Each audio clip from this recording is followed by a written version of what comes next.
میرا ایک چھوٹا سا سوال تھا کہ ہمارے کلچر میں چائے بہت چلتی ہے، مطلب چائے زیادہ چلتی ہے اور کافی کم۔ صبح اور شام کا یہ جو روٹین ہوتا ہے، اس کے بارے میں آپ کا کیا کہنا ہے؟ اصل میں چائے کا معاملہ بھی یہ ہے کہ اگر لائف میں ایک طویل عرصے پی گئی ہے نا تو پھر اس پر ایک ہمارا سسٹم ڈیپینڈنٹ ہو جاتا ہے۔ یہ مسئلہ میرے ساتھ بھی درپیش ہے، پہلے میں اس کو اعتراف کر لوں، میں چائے پیتا ہوں، یعنی چونکہ میں بہت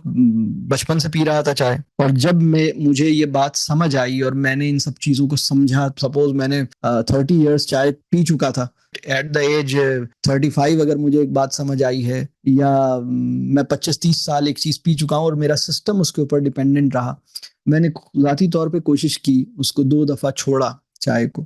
لیکن پھر کچھ مسائل پیدا ہوئے، کچھ دشواریاں ہوئیں اور کچھ نئے پرابلمز پیدا ہو گئے۔ مجھے اندازہ ہوا کہ یہ کتنی مشکل چیز ہے، اور میں اس نتیجے پہ پہنچا کہ کم از کم جب مجھے یہ اندازہ ہو گیا کہ یہ چیز ٹھیک نہیں ہے تو ہم اپنی اولاد کو آگے اس کا عادی نہ بنائیں۔ مطلب میں نے پھر یہ نیت کی اور اللہ سے دعا کی کہ یا اللہ میرے خاندان میں اللہ کرے کہ میں آخری آدمی ہوں جو چائے کا کنزیومر ہے، اور اس کے بعد یہ لت آگے نہ جائے۔ دوسری چیز میں نے یہ کی کہ مطلب چائے کو کتنا کم رکھا جائے اور کن اوقات میں بالکل نہ پیا جائے، اور چائے فار ایگزامپل دودھ پتی از دا موسٹ، مطلب سمجھ لیجیے کہ سب سے زیادہ ڈینجرس ہے، تو اس کا نقصان اور زیادہ ہے۔ اسی طرح رات کو چائے پینا اور نقصان دہ ہے، تو چائے کی کوانٹٹی، چائے کی فریکوینسی، مطلب میں بہت زیادہ چیاشی کرتا تھا، مطلب اگر میں اپنی بات کروں اپنی لائف میں، یعنی اس وقت مجھے اس کا علم نہیں تھا، لیکن جب الحمدللہ اللہ کی توفیق سے مجھے یہ علم آیا تو پھر میں اپنی بات اگر آپ کو بتاؤں، میں میٹھا بھی بہت کھاتا تھا، مطلب وائٹ شوگر کا میں بہت زیادہ میٹھا کھاتا، میری لائف میں مجھے اس کا بہت شوق تھا۔ میرے اساتذہ اس پہ مجھے روکتے تھے، منع کرتے تھے، میرے ایک ٹیچر تھے جو مجھے اس کو سمجھاتے تھے،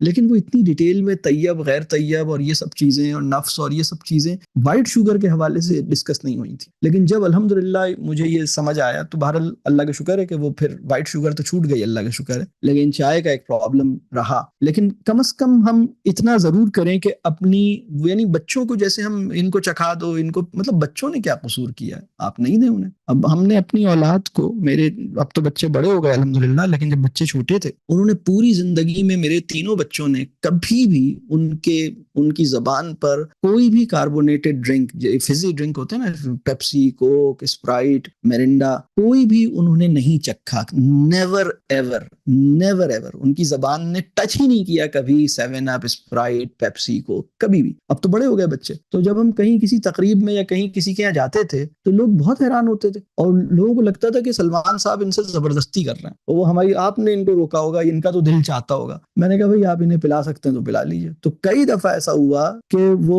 ہمارے رشتہ داروں نے بڑی ان کو گلاس میں نکالا اور بڑا ان کو کہا کہ نہیں یہ پیے گا، اور اس کو بہت، لیکن ہمارے بچوں نے زبان پہ لگا، انہیں مرچیں لگی، عجیب سا لگا کیونکہ وہ ٹیسٹ فیملیئر نہیں تھا۔ یعنی کبھی ایسا ہوا کہ ہماری ایبسنس میں بھی لوگوں نے ٹرائی کیا اور ہمارے بچوں نے اس کو نہیں ٹیسٹ کیا، انہوں نے کہا نہیں یہ ہمیں نہیں، مطلب مجھے یہ اندازہ ہوا کہ اگر ہم بچوں کو ایسی چیزیں نہ دیں تو ان کی اس کے حوالے سے ایک ٹیسٹ ہی ڈیولپ نہیں ہوتا اور وہ خود ہی اس سے دور ہو جاتے ہیں۔ تو ہم چائے ہے اور چیزیں ہیں وہ کم از کم آگے منتقل نہ ہونے دیں۔ اگر آپ میں سے کوئی ایسا ہے جو چائے پہ ڈیپینڈنٹ نہیں ہے، اس نے ابھی پینا شروع کی ہے، اور وہ چھوڑ کے دیکھے کہ کیا اس کی باڈی، مطلب کیا وہ اس کو کر سکتا ہے، تو اگر چھوڑ نہیں سکتے تو کم کر لیجئے اس کی فریکوینسی کو، ٹھیک، مطلب جس حد تک جتنا بہتر کر سکتے ہیں وہ کیجئے، باقی اللہ سے دعا کیجئے۔ تو میرے حق میں بھی دعا کیجئے گا، بہرحال یہ اگر اللہ میرا یہ معاملہ آسان کر دے، لیکن یہ بہت پرسنل، آپ نے چونکہ سوال کیا تو پہلے مجھے یہ بتانا ضروری تھا کہ مطلب میں آپ کو کہتا کہ چائے نہ پئیں، لیکن میں خود پیتا ہوں، تو بہرحال اس لیے مجھے اپنی بات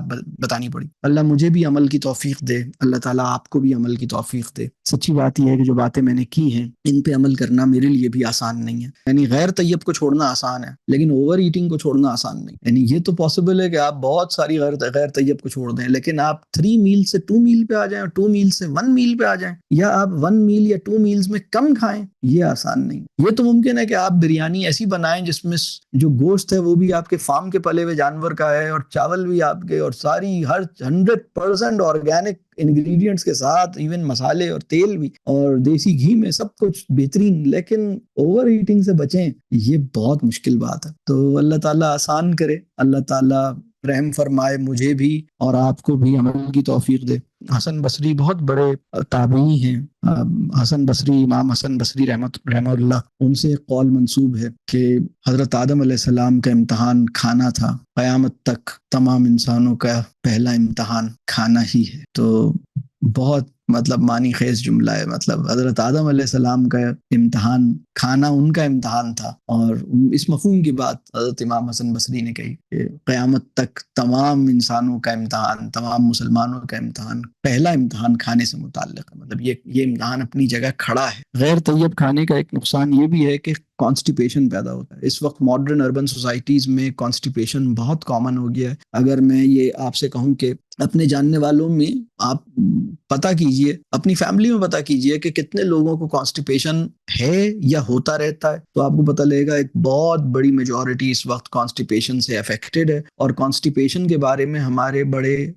یعنی جو ٹریڈیشنل میڈیسن کے اندر یا یونانی میڈیسن کے اندر اس کا جو پرسپشن تھا کہ constipation mother of all diseases ہے، الامراض ہے. قبض الامراض ہے، اور قبض کی بہت بڑی وجہ جو ہے وہ اس وقت جو ماڈرن سوسائٹی کے قبض ہے، اس کی بہت بڑی وجہ یہ ہے کہ اس کا جو طیب اور غیر طیب کا، یعنی وہ غیر طیب کھا رہا، اس کی وجہ سے. اللہ تعالی ہم سب کی اصلاح فرمائے.